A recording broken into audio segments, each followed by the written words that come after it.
안녕하십니까. 마이바시의 회계 이야기 마이바입니다. 오늘은 구독자분께서 요청하신 아미코젠이라는 회사의 사업보고서와 재무제표를 읽어보겠습니다. 저는 바이오 기업에 대해서 문외한이고 지금까지 바이오 기업에 대해서 사업보고서를 읽어본 적이 없어요. 공부해 본 적도 없고 또 바이오 기업에 투자해 본 적도 없어요. 저번에 삼성바이오로직스 사업보고서를 한번 읽어본 것은 그 회계적인 관점에서 분식회계이냐 아니냐 여부를 한번 생각해 보자는 의미에서 읽어봤던 거고, 실제적으로 바이오 기업에 대한 어떤 가치 평가 이런 부분들은 해본 적이 없어요. 그래서 이 회사의 지금 사업 보고서를 읽으면서 참 저도 좀 새벽에 일어나서 새벽 5시에 일어나서 사업 보고서 읽는데 읽으면 읽을수록 내가 과연 바이오 기업에 투자했을 때 수익을 낼 수 있을까? 그래서 바이오 기업에 투자해서 수익을 낸 분들은 존경스럽다. 이제 그런 생각이 들어요. 왜냐하면 여러 가지 그 기업의 어떤 연구에 대한 그 가치를 정확하게 파악을 해야 그 믿음을 가지고 그 변동성을 견디면서 수익을 낼 수 있을 것 같다. 그런 생각이 들어요. 그래서 이거는 정말 내가 접근하기엔 쉽지 않은 것 같다라는 생각이에요. 그럼에도 불구하고 고령화 사회잖아요. 고령화 사회에서 어떻게 성장할 수 있는 산업이 어떤 바이오 기업 쪽이기 때문에 한 3년 정도는 한번 공부해 보자. 공부해서 좀 자신 어느 정도 접근 가능하면 한번 좀 약간이라도 비중 중에 약간이라도 한번 접근해 보자. 이제 그런 생각이에요. 3년 동안 공부했는데 내가 도저히 안 되겠다 싶으면 뭐 접근 안 할 거예요. 그래서 이제 오늘부터 이제 제가 원래는 3월 달부터 이제 아미코전을 읽어드리려고 했는데 한번 공부를 해보자는 관점에서 한 달에 한두 개 정도라는 정도씩이라도 좀 공부를 해보자는 관점에서 지금 읽는 거예요. 그래서 새벽에 좀 읽다가 어 그러면 저 마이바시 같이 이 바이오 쪽에 문외한인 사람은 어떤 식으로 이쪽을 공부를 시작할 때 어떤 식으로 접근할까? 이제 그런 관점에서 그냥 봐주셨으면 좋겠어요. 구독자분께서도 제가 뭐 바이오 쪽에 잘 알면 이거를 갖다 분석해서 이러한 관점에서 하시라 이렇게 말씀을 드리겠는데, 제가 모르는 쪽이라서 모르는 걸 또 아는 척 할 수도 없잖아요.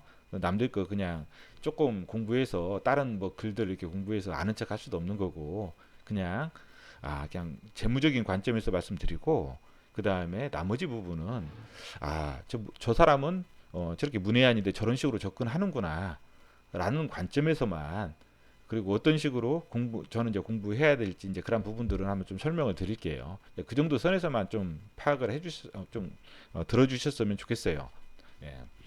먼저 손익계산서를 한번 읽어볼게요. 손익계산서. 손익계산서는 일정 기간 회사의 경영 성과를 나타내는 그런 보고서라고 했어요. 그래서 전년 2017년도 9월달과 2018년도 9월달 누적을 먼저 볼게요. 491억에서 745억으로 한 254억 정도 증가했죠. 그리고 이번 그 3분기 보니까 152억에서 244억으로 어때요? 전년 대비해서 92억 정도 증가했어요.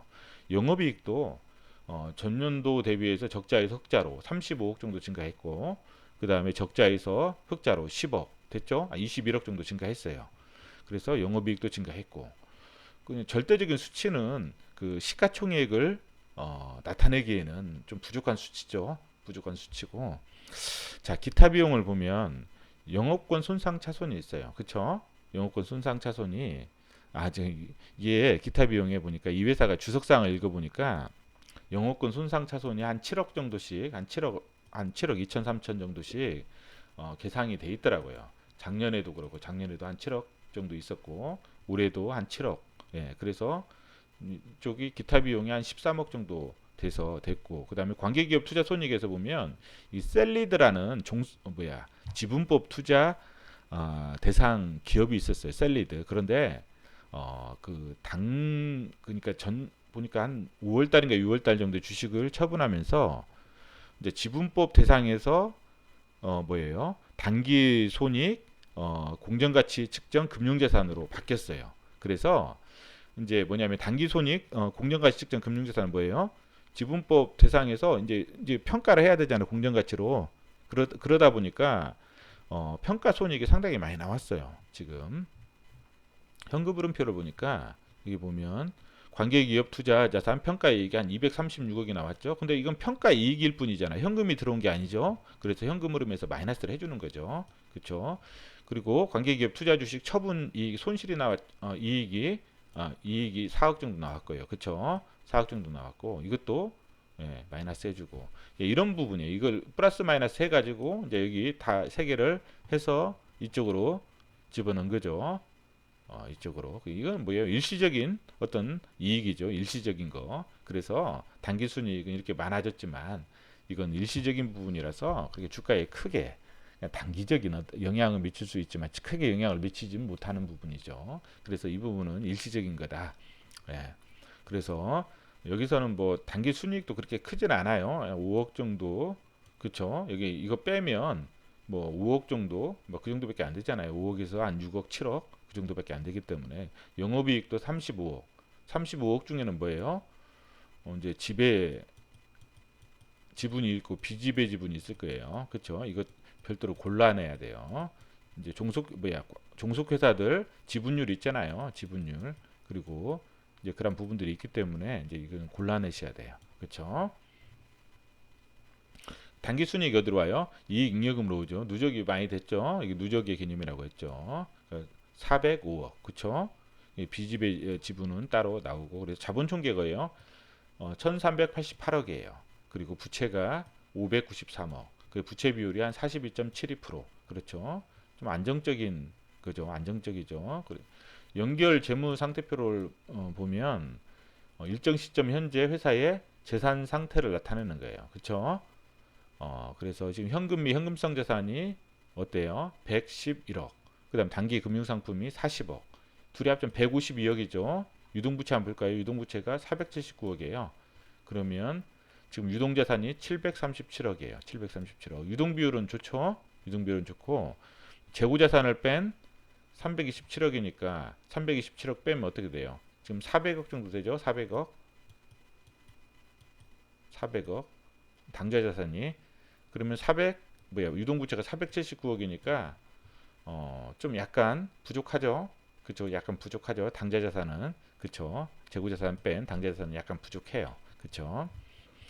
왜냐하면 이 회사는 재무상태표가 중요해요. 왜냐하면 지금 현금 흐름이 그렇게 좋은 편 아니잖아요. 그쵸? 영업 현금 흐름이 그렇게 좋은 편 아니에요. 그쵸? 지금 좋은 편이 아니기 때문에 좀 뭐랄까 이렇게 좀 회사가 지금 바이오 기업 같은 경우는 이제 항상 리스크가 있잖아요. 그런 부분이기 때문에 좀 버틸 수 있는지 안정성 여부를 좀 확인을 하셔야 돼요. 이런 부분 좀 확인을 하셔야 되고 예, 지금 매출은 좀 많이 증가했죠. 매출은 전년 대비해서 254억 증가했기 때문에 매출은 좀 많이 증가했고 그에 따라서 매출 채권은 어때요? 매출이 증가했는데 회수가 많이 됐죠. 양호하고 회수율이 좋죠. 재고자산도 증가했어요. 재고자산도 그렇죠. 재고자산 증가했어요. 그런데 매출 대비했을 때 보니까 뭐 그렇게 그 비율로 보니까 54%였는데 이건 43%. 그러니까 재고자산 증가한 것도 매출 증가한 것 대비 뭐 적정한 비율로 증가했어요. 더 축소가 됐죠. 재고자산 비율은 그렇기 때문에 상당히 뭐 리스크는 그렇게 있지는 않아요. 재고자산에 대한. 그리고 원재료 같은 경우는 지금 원재료 같은 경우는 좀 많이 어느 정도 좀 확보를 해놔야 돼요. 이 회사들은 원재료를 확보를 해놔야 되기 때문에 원재료 가격이 조금씩 올라가더라고요. 보니까 또 확보도 어느 정도 해야 나중에 제품을 만들 수 있기 때문에 예, 재고 비율은 좀 그래도 안정적이에요. 그리고 뭐 특별한 것은 기타 유동자산 한번 좀 많이 증가했으니까 이건 나중에 주석상에서 한번 보시고 그 다음에 특별한 것은 기타 장기 금융자산이 있죠. 그렇죠. 장기 금융자산이 있기 때문에 지금 유동 자산이 유동 비율이 그렇게 좋지 않더라도 어때요? 이 부분이 있죠. 근데 이 부분이 있어요. 이 부분이 있기 때문에 뭐정 리스크가 있으면 이 부분 이 자산을 가지고 충분히 좀 현금을 충당할 수는 있잖아요. 그렇기 때문에 그렇게 리스크는 크지 않은 것 같다 회사가 크지 않은 것 같고 유형자산도 상당히 크고 무형자산도 있어요. 어떻게 보면 좀 바이오 기업인데 유형자산이 상당히 크죠. 생산시설이 예, 생산 시설이 상당히 많아요. 지금 회사가 그쵸? 생산 시설이 많아요. 어떻게 보면 전통적인 회사처럼 전통 산업에 속하는 회사처럼 유형자산도 상당히 크고 763억 무형자산도 상당히 크고 그러니까 뭐냐면 이 회사는 상당히 좀 균형이 바이오 기업 쪽은 균형이 좀 잡혀 있는 그런 회사인 것 같아요. 물론 다른 회사를 제가 안 봤어요. 안 봐서 모르겠어요. 지금 계속 볼 거예요. 그런데 좀 느낌이 이제 그렇다는 거예요. 그냥 느낌만 한번 보자고요. 아, 자, 유동성 장기 차입금 뭐 다른 특별한 건 없죠. 예, 단기 차입금 뭐 특별한 건 없고 예, 장기 차입금이 한 49억 정도 어때요? 증가했죠? 49억 정도 증가했어요. 장기 차입금이 그래도 뭐 여기 뭐야 장기 기타 금융자산은 훨씬 많이 증가했죠. 그렇기 때문에 뭐 큰 리스크는 아니에요. 예, 특별한 건 없죠. 예, 자본금도 이렇게 유상증자도 했던 것 같아. 무상증자, 아니 무상증자 여기 무상증자를 했어요. 무상증자를 하면서 뭐예요? 주식 발행 초과금을 어때요? 주식 발행 초과금에 있는 것을 줄었죠. 주식 발행 초과금이 그러면서 자본금이 늘어난 거예요. 그렇죠? 주식 발행 초과금을 재원으로 해서 자본금이 무상증자를 한 거죠. 참. 현금 흐름표를 보니까 영업 활동 현금 흐름이 지금 마이너스예요. 좀 안 좋아졌죠. 당기 순이익이 214억인데 이게 뭐냐면 관계 기업 뭐예요? 이 평가 이익이 상당히 커졌죠. 처분 이익하고. 그쵸? 이 부분 때문에 영업이 뭐 단기 순이익이 엄청 좋아진 거 일시적으로 단기 순이익이 많이 좋아진 거예요. 일시적인 거죠. 현금 흐름은 의외로 안 좋다. 그렇죠? 그리고 어, 영업활동 같은 경우도 그렇죠. 부채 증가 이게 그 재고자산도 좀 많이 증가했고 예 그렇죠. 이런 부분들 때문에 영업활동 이런 부분도 현금 흐름이 좀 안 좋다. 투자 활동으로 한 현금 흐름 보니까 투자도 했고 그렇죠. 특별히 유형자산 취득한 게 58억이다. 그렇죠. 또 무형자산도 증가한 게 12억이다. 예, 이런 부분들 한번 확인해 보시고 재무활동 현금 흐름이 현금을 이제 영업활동에서 부족하니까 여기서 끌어온 거죠. 그래서 단기 차입금도 증가했고 그렇죠. 증가한 게 더 많죠. 감소한 것보다 그렇죠. 증가한 게 더 많고 그다음에 뭐 특별한 건 없어요. 그래서 기말 현금성 자산이 111억이다. 이 부분이고 그래서 한번 아미코는 별도로 제가 정리를 안 했어요. 왜 그러냐면 뭐 실적이 그렇게 뭐 유의미한 그런 실적에 어떤 변화가 없어가지고 안 했는데 그래도 매출은 꾸준히 증가하고 있어요. 320, 690, 737 그쵸? 그리고 여기가 지금 700억 작년 매출 넘어갔으니까 이제 좀 확실히 증가하고 있죠. 증가하고 있고 영업이익은 지금 2016년도까지 올라갔다가 이게 떨어지고 있죠. 2017년 영업이익이 떨어지고 단기 적자인데 지금 영업이익이 어때요? 지금 한 19억에다가 30한 6억 정도 되잖아요. 36억이 되니까 올해 하면은 2016년도 영업이익 정도는 나올 것 같다. 좀 더 넘어설 것 같다. 그렇죠. 단기 순이익은 아까 일시적인 이익 때문에 지금 많이 증가했고 그래서 이런 부분이에요. 시총이 지금 어때요? 아미코젠 시총이 한 6,600, 6,700억 정도 되죠. 6,700억. 어, 이제 이 부분은 이제 제가 나중에 어떻게 과연 이걸 평가하느냐 이 부분 한번 같이 한번 보자고요. 그 회사의 계획도 오늘은 좀 시간이 좀 걸릴 것 같아요. 그렇죠? 회사에 한번 차분하게 꼼꼼하게 좀 봐야 될 상황이라서 연결대상 종속회사 개황을 보니까 이제 아미코젠 퍼시픽, 그다음 아미코젠 바이오팜 이 회사들이 좀 중요한 것 같아요. 제가 봤을 때는 바이오팜하고 아미코젠 퍼시픽 지금 상태에서는 이게 지금 이거 이제 신설된 거고 신설됐고 그렇죠. 공장이 많죠. 문산 1공장, 2공장. 예. 그다음에 회사가 영위하는 목적 사업을 보니까 특수효소, 특수효소. 이 특수효소를 통해서 뭐예요? 제약 단백질 분리용 친화성 레진 사업도 하고, 그다음에 바이오 신소재 및 바이오 완제품 사업도 하고, 예, 그렇죠. 다음에 여기서 이제 계속 확장을 시켜 나가는 것 같아요. 그렇죠? 이런 부분 한번 확인해 보시고, 향후 추진하고자 하는 사업은 뭐예요? 이런 부분이라는 거죠. 신규 사업은 제약용 특수 효소 중에 하나인 아목시실린 합성 효소 SP 효소, 그다음에 SC 효소, 그다음에 이게 항생제죠. 그다음에 사업화를 진행 중에 있고, 바이오 의약 기업들이 항체 분리에 필수적으로 사용하는 단백질 분리 정제용 레진을 개발 및 사업화할 예정이다. 이런 부분이고, 신용 평가를 보니까 기업 신용 평가 A-, 현금 흐름은 B. 그렇죠. 현금 흐름이 영업 현금 흐름이 좀 안 좋죠. 나이스 DMV 이렇게 보니까, 예, 이런 부분 한번 확인해 보시고,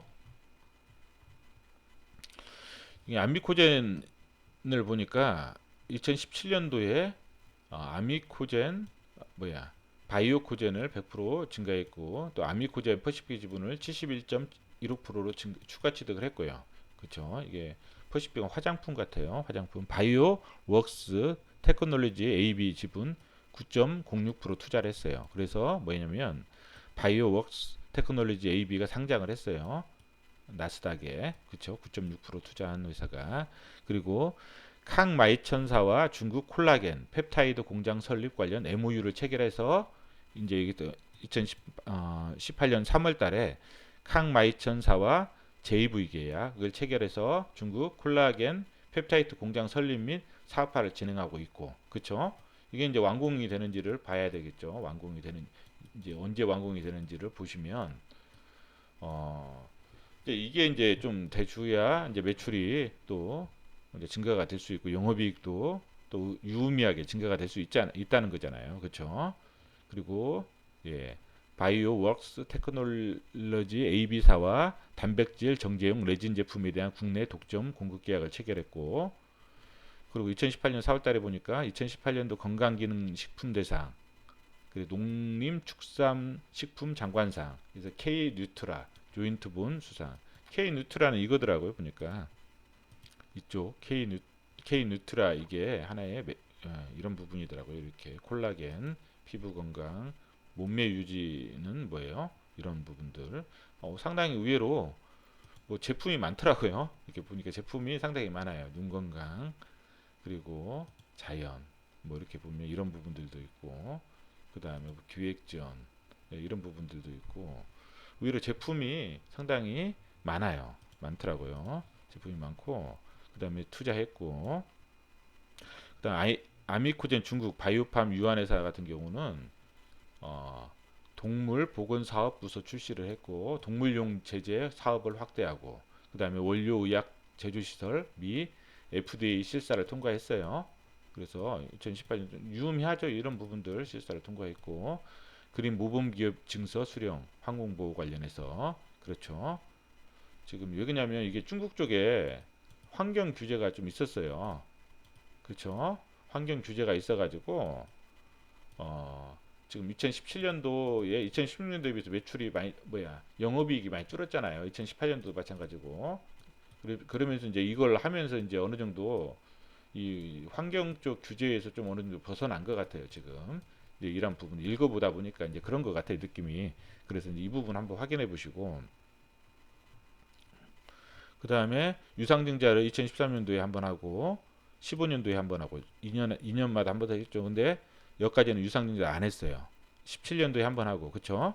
주주 배정, 이건 3자 배정이고, 그렇죠. 2018년도에는 지금 어때요? 지금 2년마다 한 번씩 했죠. 2013년도, 그러니까 2015년도 2년, 또 2년, 그렇죠. 2년마다 유상증자를 했어요. 지금 17년이니까 뭐 2019년도에 만약 사업이 계속 잘 되면 안 하겠지만 안 되면 또 할 수도 있다는 거. 이것도 한번 이것도 관심을 기울이시고, 무상증자를 했어요. 또 의외로 무상증자도 했고, 네. 그래서 1,900만 주. 이제 사업의 내용을 보니까 이제 이런 이 회사의 핵심 기술은 유전자 진화 기술이에요. 유전자. 그렇죠. 유전자 관련된 기술. 이걸 통해서 뭐예요? 효소, 특수 효소, 거기다가 이제 바이오까지 이렇게 계속 확장을 시키는 거예요. 확장. 이 원천 기술이 상당히 기술력은 있어요. 이 회사에 기술력은 있는 것 같아요. 기술력은 아주 뛰어난 것 같아요. 이 원천 기술이 상당한 것 같아요. 그래서 계속 확장을 시켜 나가는 거예요. 근데 이제 작년 같은 경우는 중국 쪽이 아마 환경 규제 때문에 그 생산 시설이 좀 많이 가동률이 떨어진 것 같아요.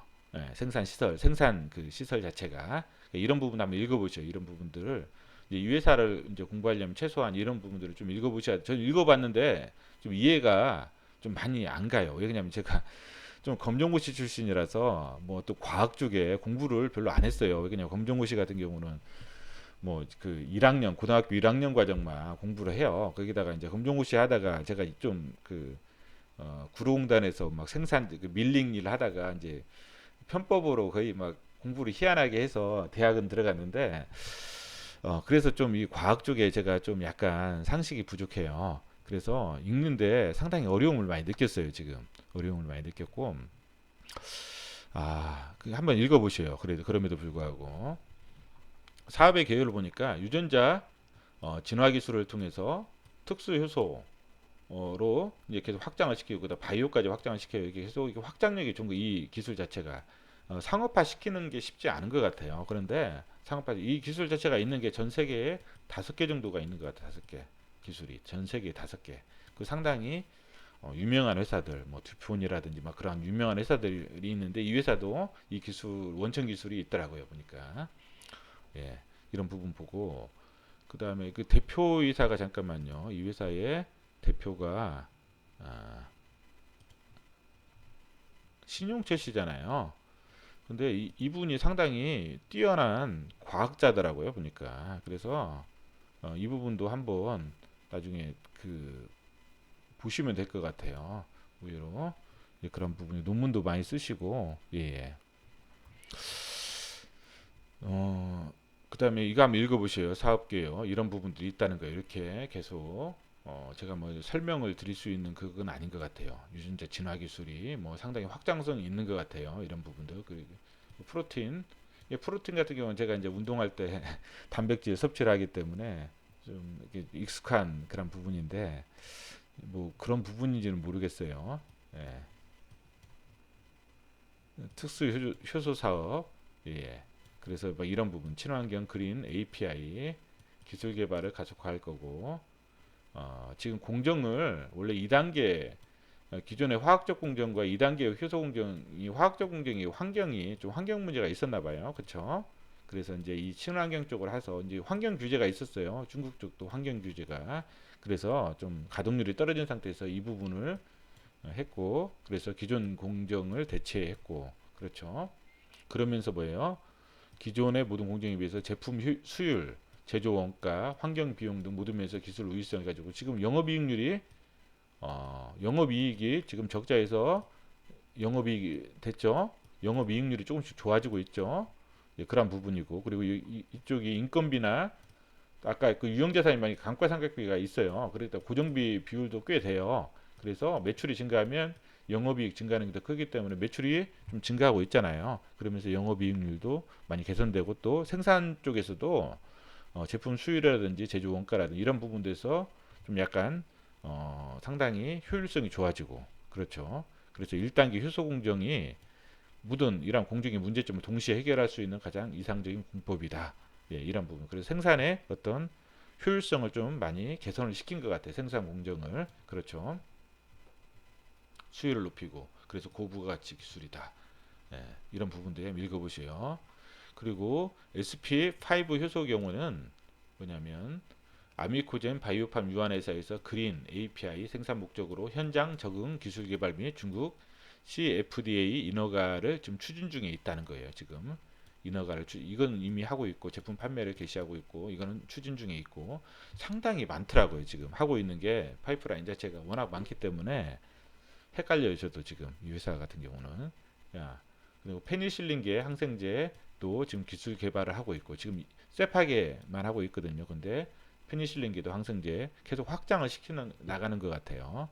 그리고 이 부분 예 그리고 고부가 가치 그린 API 친환경이라는 거죠. 그렇죠. 친환경 글로벌 환경 문제 해결하고 이런 부분들 한번 확인해 보시고 이제 헬스 뷰티 사업은 이제 여기서 이제 계속 확장을 시켜서 이제 이 부분도 가능하다는 거죠. 바이오 신소재 사업을 통해서 안정적인 현금 창출.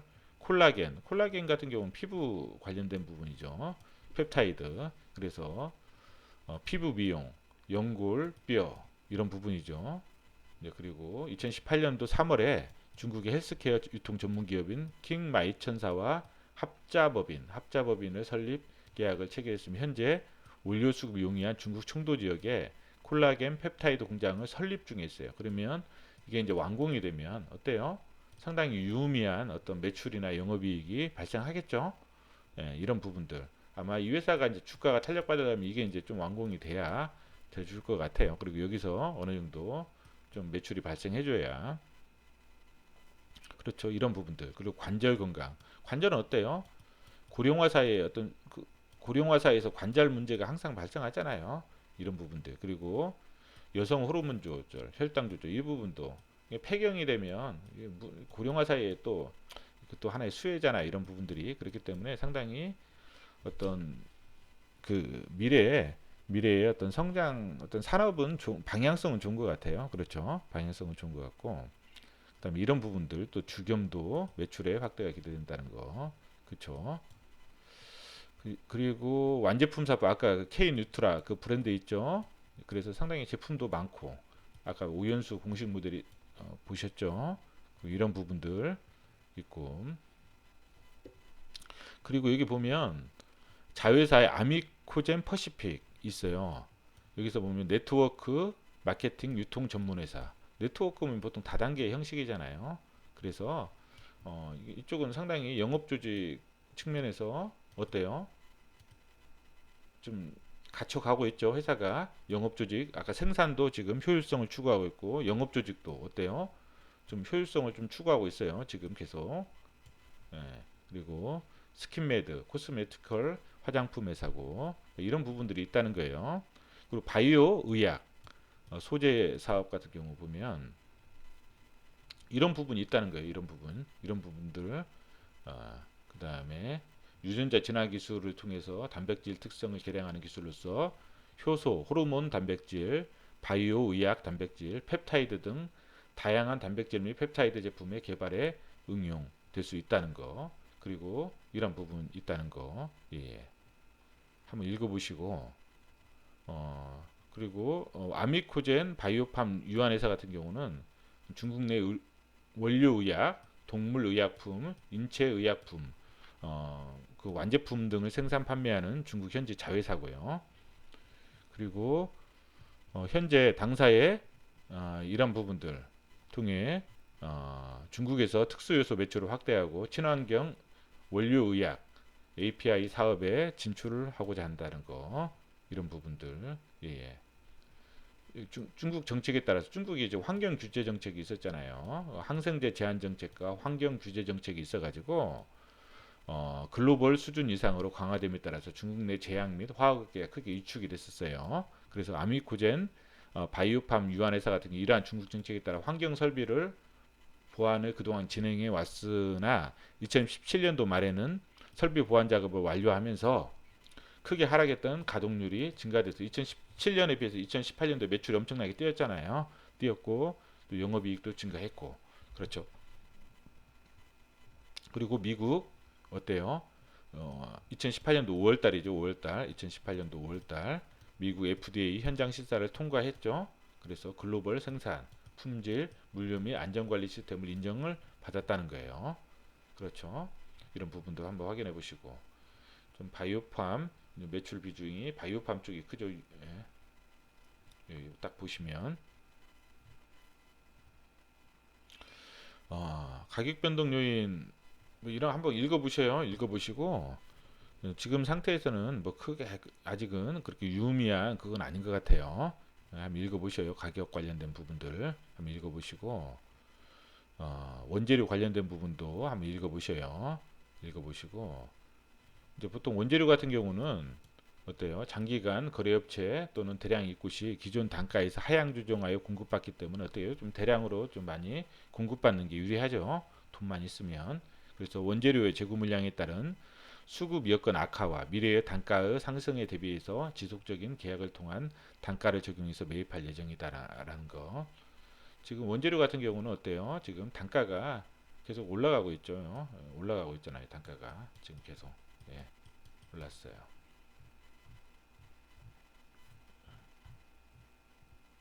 생산 가동률 보시면 아미코젠 지배회사는 어때요? 그렇게 뭐 크지 않죠? 근데 중국 같은 경우는 조금 제품에 따라 틀린데 이거는 별도로 또 새롭게 가동이 됐고 그래서 좀 가동률이 어때요? 좀 그래도 많이 좋죠. 어, 자, 3분기에 지금 어때요? 작년 1년치 매출을 거의 따라잡았죠. 3년치 작년 1년치 매출이 따라잡아 넘어섰죠. 745억, 736억에서 그쵸? 매출은 조금씩 증가하고 있어요. 결제 조건이 30일, 한 달에서 4달. 그러니까 외상 매출금도 발생할 수 있을 것 같고 이런 부분도 한번 읽어보셔요. 읽어보시고 여기 보니까 연구개발 부서에 보니까 34명 상당히 연구개발 관련된 섹터들이 상당히 많아요. 그쵸? 분자 진화 뭐 상당히 많아요. 예. 연구개발 비용 예. 뭐 비슷하죠? 비슷하게 지금 나가고 있고 연구개발 활동도 상당히 많아요. 많고 그 다음에 이것만 보더라도 아 회사가 상당히 경쟁력이 있다라는 생각은 들어요. 지적재산권 보유 현황도 상당히 미국이나 한국, 일본 지적재산권도 많이 보유하고 있고 출원 중인 특허도 되고 실제로 특허가 지금 최근에 또 이루어진 것도 있고 예 그렇죠. 이런 걸 봤을 때 제가 뭐 기술에 대해서 모르기 때문에 이게 어느 정도 기술인지 이렇게 판단이 안 서요. 판단이 안 쓰고 그럼에도 불구하고 상당히 좀 기술력이 있다라는 그런 생각은 들어요. 그 대신에 기술력은 있지만 기술력이 있다. 그리고 회사가 좋아요. 회사가 좋아요. 그런데 기술력이 있고 회사에 펀더멘털이 있다고 하더라도 좋은 투자하고는 좀 별개라는 거예요. 좋은 투자는. 그죠? 좋은 투자는 뭐예요? 가격까지 또 보셔야 되잖아요. 근데 이게 지금 이 가격을 판단하기가 너무 힘들더라고요. 제가 뭐 이것저것 뭐 대입을 해서 한번 가격을 책정을 해보는데도 도저히 저는 지금 어떻게 투자를 할 수 있을까 이제 그런 생각이 들 정도로 판단을 못 하겠어요. 그래서 이 부분은 제 능력으로는 부족해요 아직은. 그래서 좀 공부를 더 해야 될 것 같고 한번 나중에 이따가 이 가격을 한번 이런 식으로 접근하면 어떨까 그런 것은 한번 해볼게요. 그런 식으로 그러면 어떤 식으로 접근했으면 좋겠는지 한번 그런 부분들을 한번 보는데 오늘은 지금은 뭐 회사의 내용을 우선 뭐 판단 계속 뭐 공부할 수밖에 없잖아요 지금은. 네. 주주를 보니까 신용철씨 이게 대표이사잖아요. 16% 되고 이게 스틱 있어요 스틱. 이게 스틱은 저번에 우리가 그 DPC라고 라는 회사를 공부할 때 나왔잖아요. 종속회사 DPC의 종속회사예요. 종속회사에 보면 그 스틱 인베스트먼트라고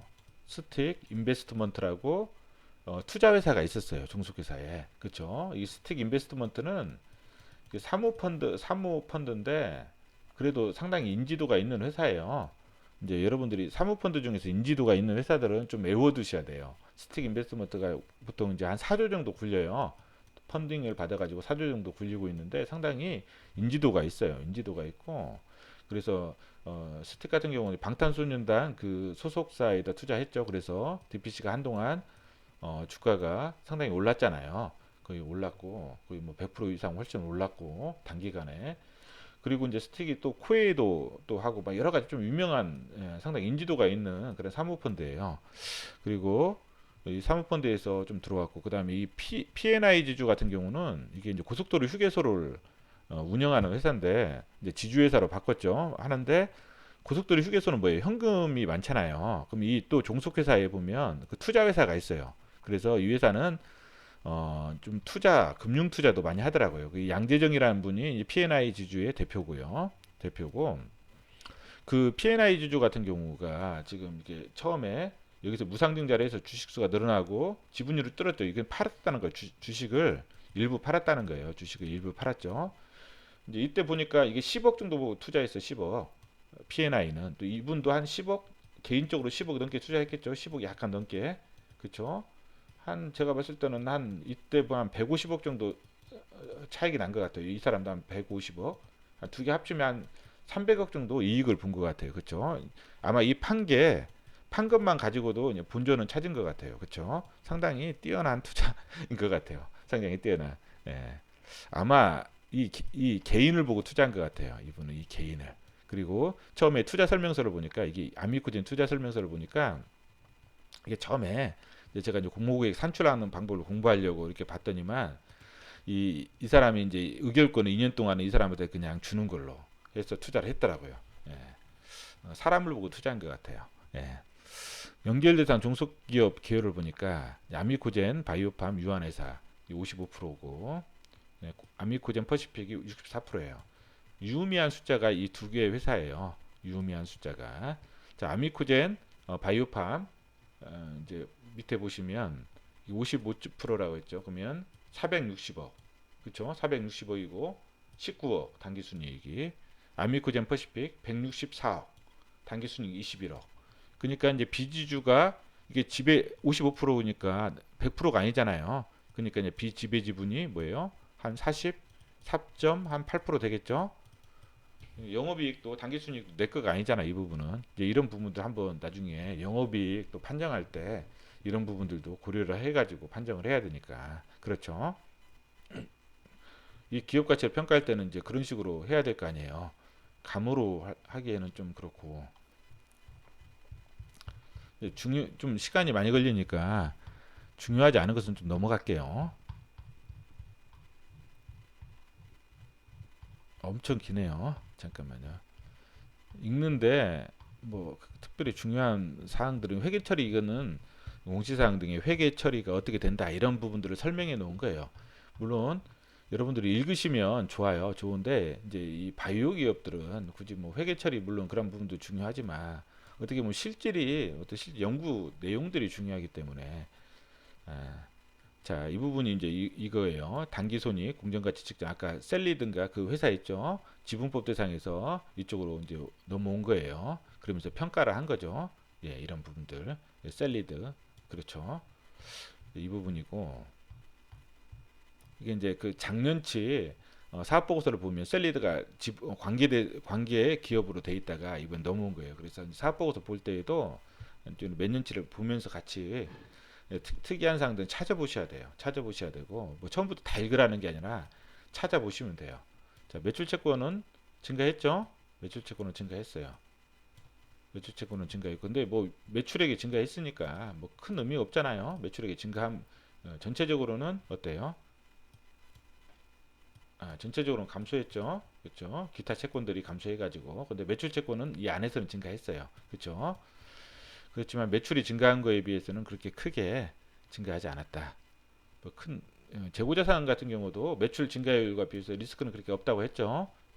매출이 증가했기 때문에 당연히 증가한 거고 원재료도 뭐예요? 원재료 가격이 아까 증가하고 있잖아요. 그렇기 때문에 미리 좀 많이 사놔야 돼요.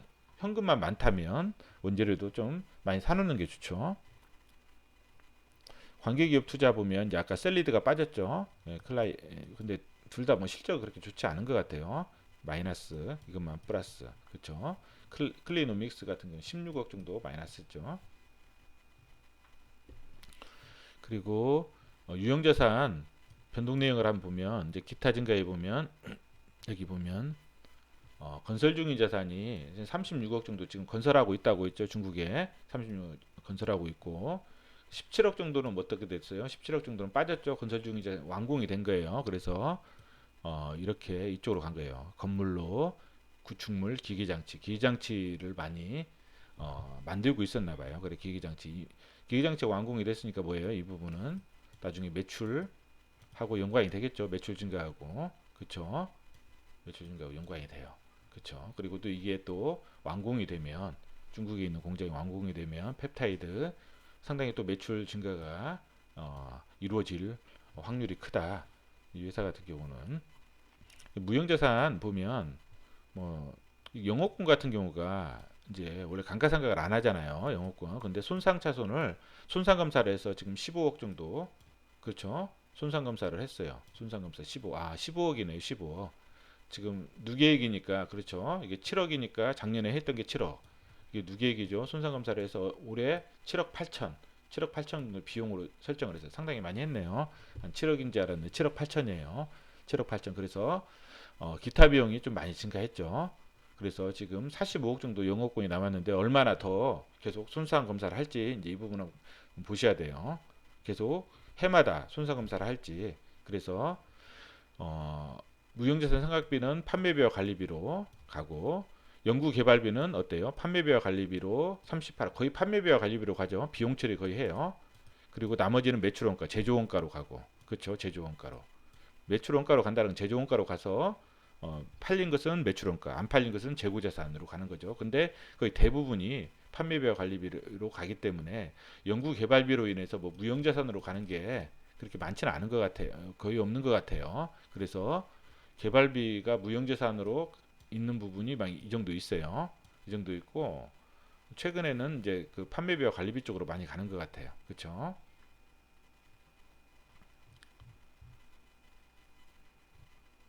자, 여기 보면 이제 개발비로 있는 정부 보조금이고, 아, 그쵸.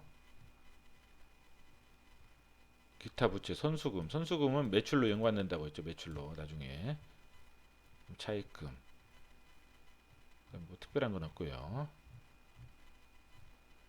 유상증자하고 2017년도에 또 2018년도에 무상증자하고 무상증자를 할 때는 뭐예요? 주식 발행 초과금이 이만큼 없어지고 이만큼이 자본금으로 갔다는 거죠. 나머지는 뭐 비용 처리되는 그런 부분도 있으니까. 그다음에 단기 그래서 이런 식으로 됐다는 거. 원가율을 보니까 뭐 비슷해요. 이게 제품 같은 게 원가율이 매출 원가 이거 비율을 보니까 원가율이 67%에서 69%로 약간 올라갔죠. 원가가 아까 단가가 올라간다고 했죠. 그 원재료 가격이 올라가고 있으니까 약간 올라갔어요. 상품은 원가가 73%에서 60%로 상품 매입 원가가 좀 많이 줄어든 것 같아요. 기타는 예, 이런 부분이고 59점 59% 정도. 경상 개발비가 좀 많이 증가됐죠. 예. 영업권 손상차손 7억 8천이 지금 올해 기타 비용으로 예, 지금 된 거고.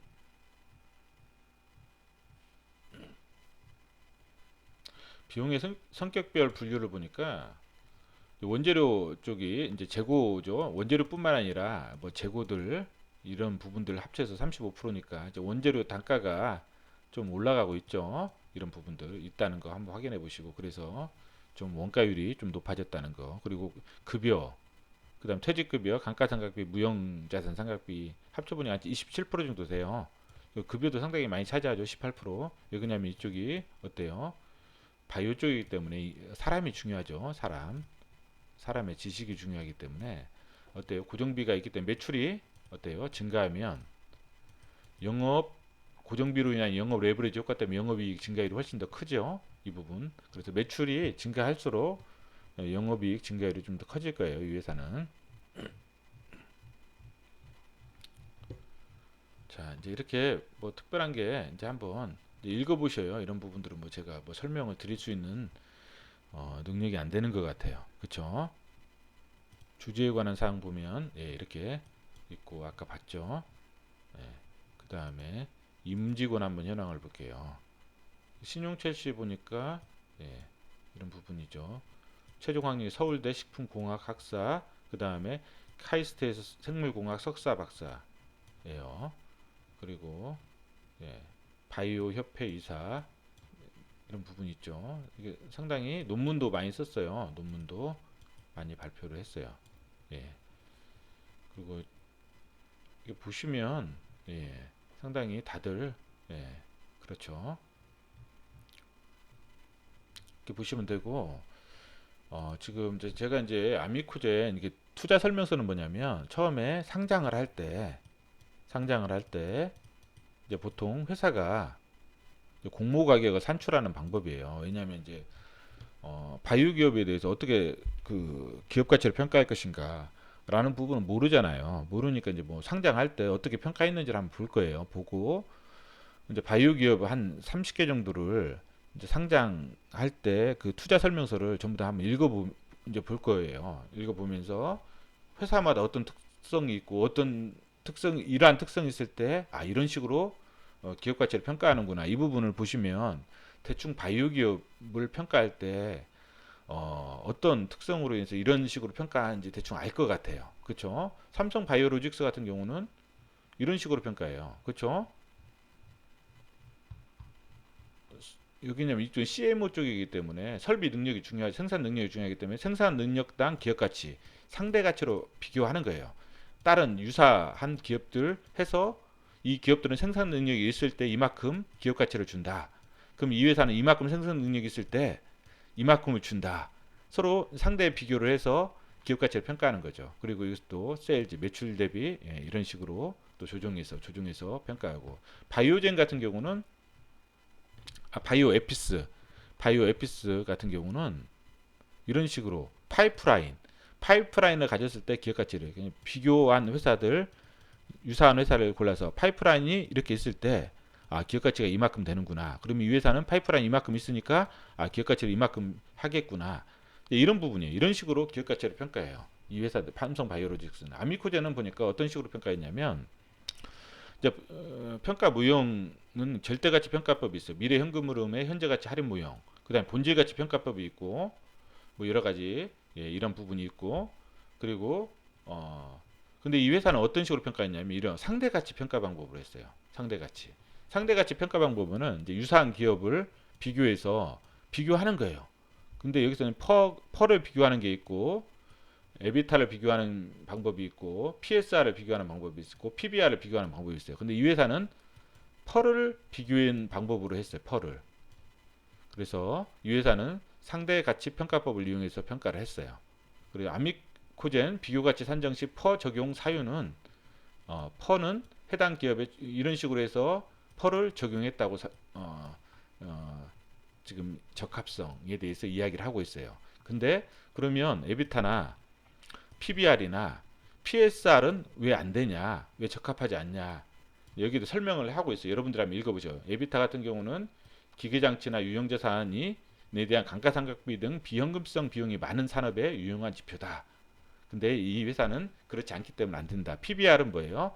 장치 산업, 뭐 금융기관 평가할 때 유용한 정보지 이 회사는 그런 산업이 아니기 때문에 아니다. PSR은 좀 비교 기업 간 이런 부분이 수익성이 좀 상이하기 때문에 이게 한계성이 있다. 그래서 퍼 비교법으로 지금 한 거예요. 평가를. 그래서 유사 기업을 선정했고 유사 기업을 이제 1차, 2차, 3차로 선정해요. 선정하고 왜냐하면 이거를 좀 그래도 기본적으로 알고 계셔야 어떤 회사들이 유사한지 보잖아요. 그래서 이제 이렇게 평가한 거예요. 평가해서 비교회사 펄을 산정해요. 그렇죠? 비교회사 펄을 산정을 해요. 여기 이제 선정한 게 이 회사들이에요. 이 회사들.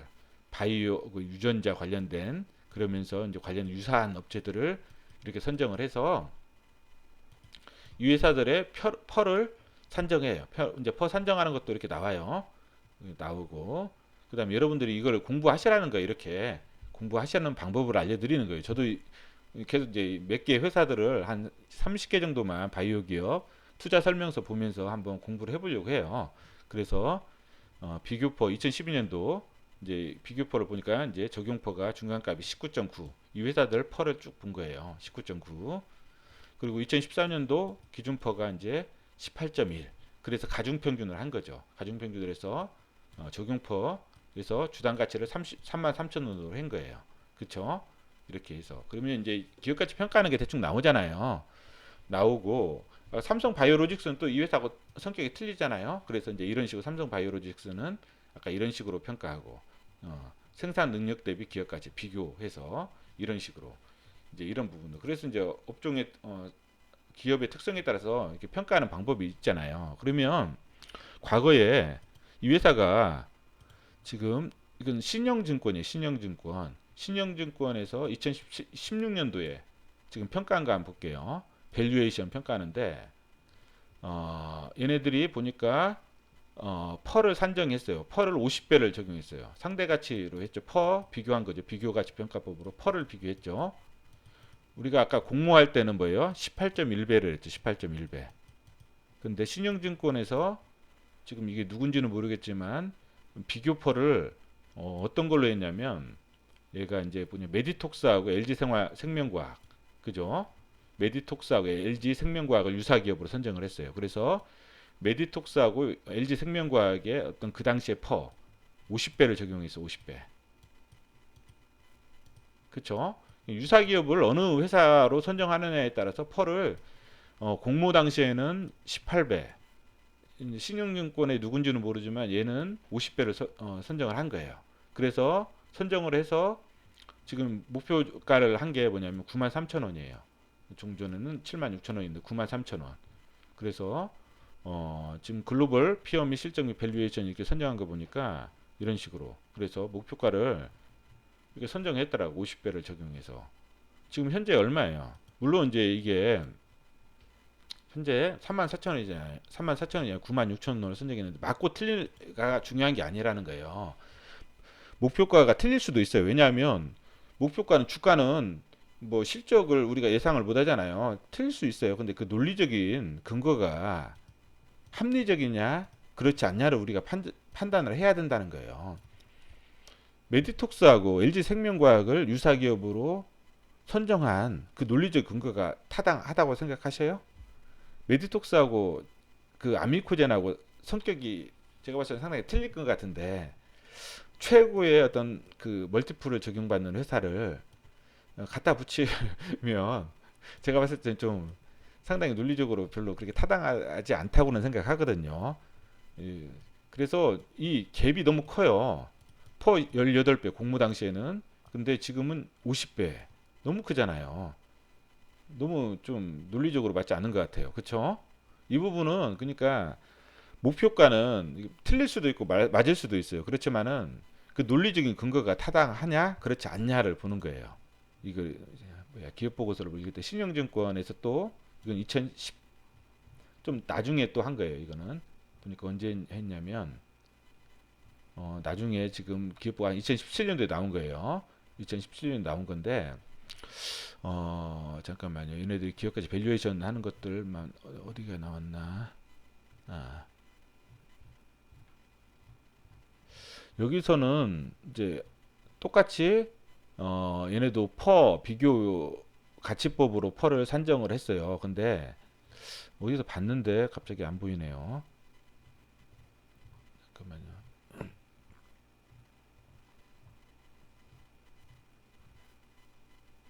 밸류에이션. 예.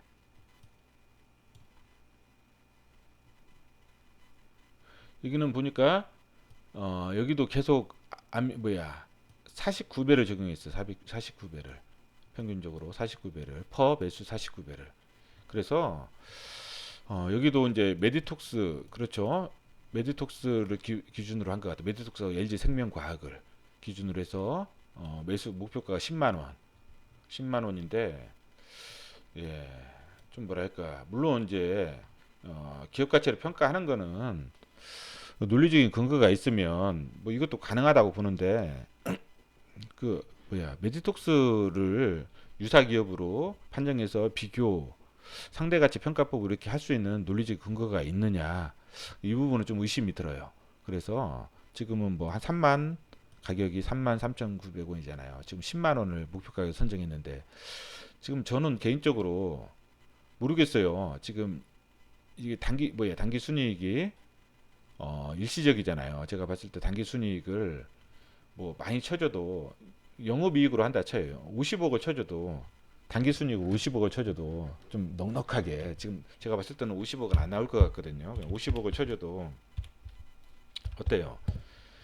6천억이 되려면 단기 순이익 50억을 쳐줘도 6천억이 되려면 곱하기 100배를 하면 5천억이거든요. 그렇죠? 퍼 100배를 하면 5천억이에요. 6천억이 되려면 100 몇십 배를 해야 돼요. 한 120배. 그렇죠? 120배를 해야 되죠. 50억을 단기 순이익을 50억을 주더라도 6천억이 되려면 120배를 해줘야 돼요. 120배. 그쵸? 그러면 어때요? 그냥 상식적으로 생각해도 좀 고평가 됐잖아요. 그렇지만은 어때요? 상당히 견조하게 가잖아요. 그래서 제가 바이오 기업에 대해서 어렵다는 거예요. 왜 그러냐면 어, 그 숫자상으로는 뭔가 이게 120배를 줘도 120배를 준 거거든요. 그런데도 이제 여기에 대한 바이오 기업에 대한 이 어떤 사업 내용들 그리고 그 중국의 그 공장을 지금 완성이 됐을 때 그 새롭게 매출하고 영업이익이 갑자기 발생하고 그게 또 얼마큼 증가하느냐. 그다음에 계속 확장을 시킬 수가 있죠. 원천 기술이 있기 때문에 확장을 시킬 수 있고 이제 그런 부분들을 고려하면 이제 그런 부분들에 대한 명확한 제가 어떤 매출이라든지 그 가치를 제가 모르기 때문에 어렵다는 거예요. 그래서 제가 오늘은 뭐 명확하게 이게 어떤 식이다 이렇게 말씀은 못 드리고 대충 기업 가치를 내가 접근하는 그 바이오 기업의 문외한인 사람이 접근하는 그런 방법들 공부하는 방법들에 대해서만 잠깐 좀 설명을 드렸어요. 그래서 제가 봤을 때 아미코젠 뿐만 아니라 다른 기업들 관련된 회사들 여기 쭉 있잖아요. 유사한 기업 공모 당시에 이 회사들을 한번 그 투자 설명서를 전부 다 읽어서 뭐예요? 계속 공부를 해 나가도 괜찮을 것 같아요. 그러면 아미코전에 대해서 어느 정도 상대적으로 평가하는 어떤 그 감은 올 것 같아요. 그렇죠? 이 투자 설명서를 전부 다 한번 읽어보는 것도 괜찮을 것 같아요. 그래서 바이오 기업은 저도 이제 한 달에 한 두세 개 정도씩 공부하려고 해요. 그래서 공부할 때에는 이런 투자 설명서 읽고 사업 보고서 읽고 그 다음에 이제 무슨 뭐 1상, 2상, 3상 뭐 그런 부분들 있잖아요. 이제 그런 부분들도 이제 공부하고 이제 좀 여러 가지 카페에서 나오는 그런 정리된 사항들도 공부해 나가면 한 3년 정도 공부하면 감이 잡히지 않을까 싶어요. 그럼에도 불구하고 어렵다는 느낌, 이제 그런 생각을 합니다. 오늘은